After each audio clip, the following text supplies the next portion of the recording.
بالراحة يا سليم، امشي على مهلك. متخافيش يا ماما، انا بعرف اسوق.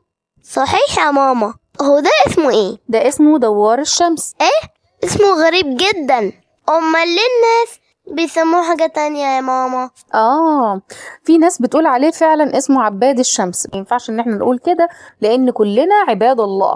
هو اسمه دوار الشمس. ليه سموه كده اصلا؟ هو سموه كده علشان هو بيحب الشمس وبيلف معاها. ليه؟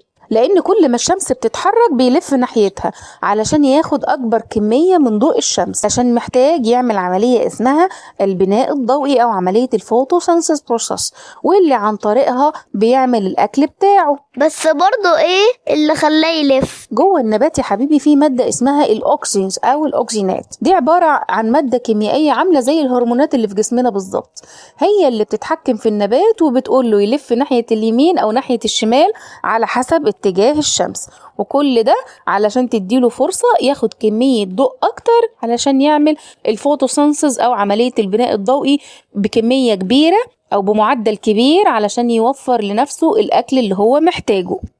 سبحان الله، ده حتى النبات طلع بيتحرك. أيوة طبعا سبحان الله. وخد بالك بقى من فضلك، مش ناقصين.